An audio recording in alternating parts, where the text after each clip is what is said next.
कृष्ण तने हुई है पति तोरा वचन अन्न भोजन कृष्ण तने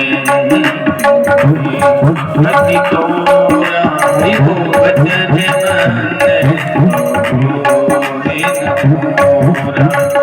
कृष्ण तने हुई मई पति तोरा कृष्ण तने हुई पति तोरा वचन अन्न था भोजन मोरा वचन अन्न भोजन मोरा श्री राम जय जय राम श्री राम जय राम जय जय राम श्री राम जय राम जय राम श्री राम जय राम जय राम। भगवान शंकर ने वचन दिया था कि जब भगवान कृष्ण का प्रथम पुत्र होगा वही तुम्हारा पति होगा।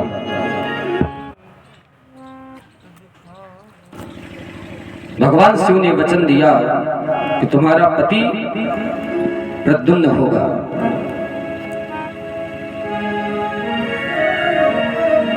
धर्मसम्मत कामदेव ही प्रद्युम्न के रूप में प्रकट हुए।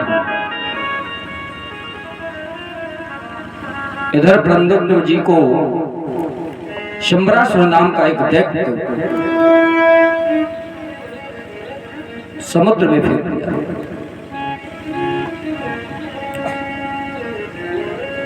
जैसे ही समुद्र में प्रद्युम्न जी को फेंका तो प्रद्युम्न जी को आज एक मछली ने निकल लिया।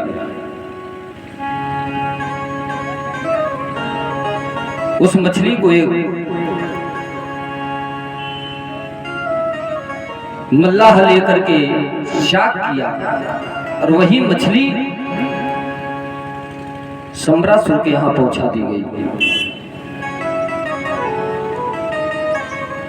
आज प्रद्युम्न जी शंबरासुर के यहां प्रकट हो गए। लालन पालन होने लगा और इधर नारद जी ने काम की पत्नी रति से कहा जाकर के सावधान कर दिया कि जाओ अपनी पति को संभालो जाकर के।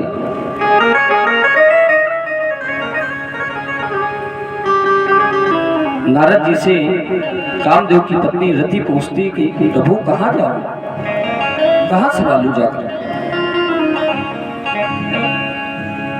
नारद जी ने बताया कि शंबरासुर के यहाँ तुम्हारे पति का जन्म हुआ है।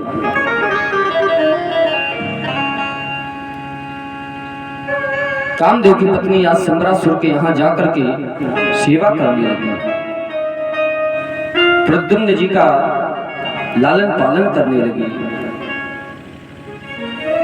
नाति दीर्घेण कालेन सकाशणी हृदयौवना। बहुत कम समय में ही कृष्ण तनय प्रद्युम्न बड़े हो गए, यौवन अवस्था को प्राप्त हो गए।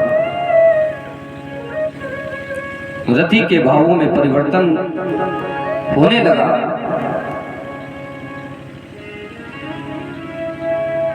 एक दिन प्रद्युम्न बोले कि एक तरफ तुम मेरा मातृभाव से लालन पालन कर रही हो और एक दूसरी तरफ से दृष्टि और व्यवहार मात्रत्व नहीं दिखाई पड़ रहा। मातृभाव अतिक्रम्य वर्तसे कामनी यथा। मुझे मातृभाव नहीं दिख रहा है, कौन हो आप? तब रति ने पूरी कहानी सुनाई। भगवान नारायण सुता संबरीरा हृतो ग्रह अहं ते अधिकृता पत्नी रतिका मो भगवान प्रभु। आप साक्षात भगवान जगदीश के पुत्र हैं और संबरासुर तो आपका सबसे बड़ा दुश्मन है, वैरी है, डिप्पू है। मैं तो आपकी जन्म की पत्नी रति हूं। आप मेरे पति कामदेव हैं। आज रति ने विस्तार से पूरी कहानी सुनाई प्रद्युम्न जी को। सारी घटना विस्तार से सुनते ही प्रद्युम्न जी क्रोध में आग बुझा हो गए। तुरंत उठे जाकर के संबरासुर को ललकार दिया कि देख तेरा काल तेरे ही गृह में है। आज संबरासुर चकित हो गया कि मेरा काल मेरे ही घर में पल रहा है।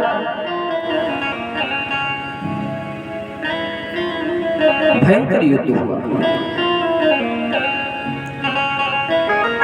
सैन्य शक्ति के साथ संबरासुर का संहार करके प्रद्युम्न जी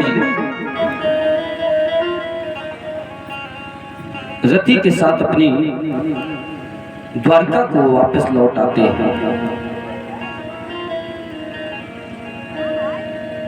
संबरासुर का संहार करके प्रद्युम्न रति के साथ द्वारका आ गए।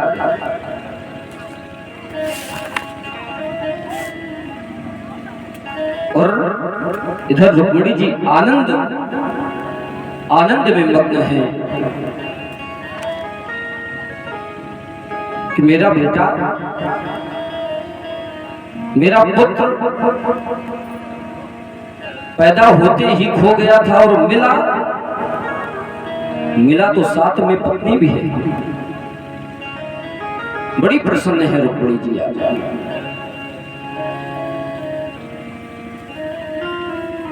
तभी सुखदेव जी ने राजा परीक्षित प्रभु के आपके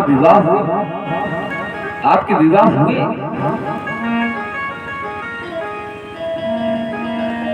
कैसे हुए? सुखदेव जी महाराज बोले परीक्षित वह भी सुन लो।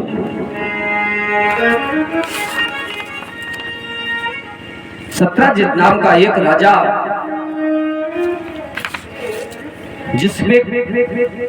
जिसके पास एक मणि है,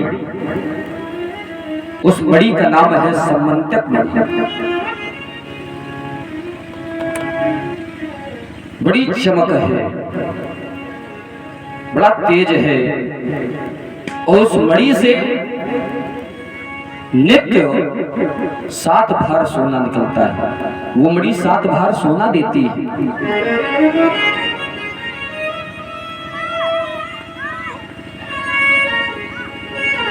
एक दिन यदुवंशियों ने जाकर के कहा कि ये मणि मुझे दे दो, मेरे ठाकुर के लिए है, मेरे माधव के लिए।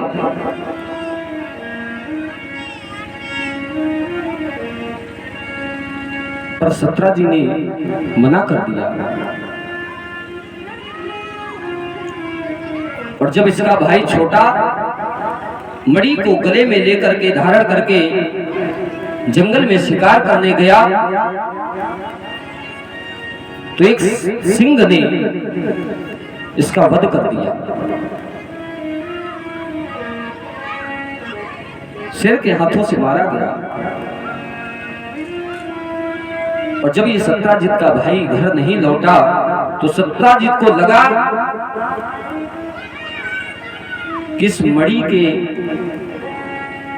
पीछे गोविंद का हाथ है, माधव का हाथ है, इसी ने मेरे भाई का वध किया है।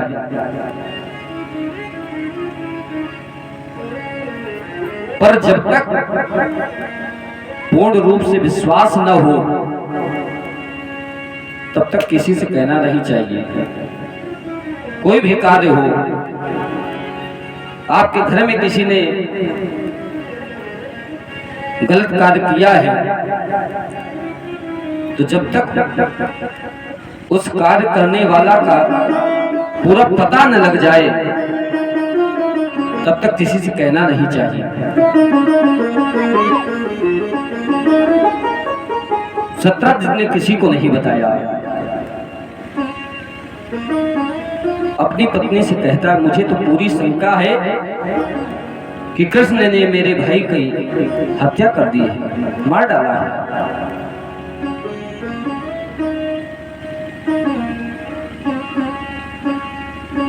सत्यजित ने सिर्फ अपनी पत्नी को बताया है,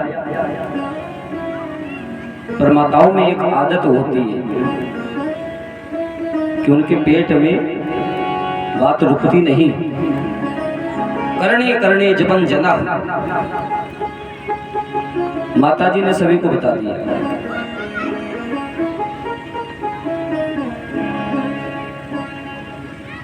सभी को मालूम चल गया।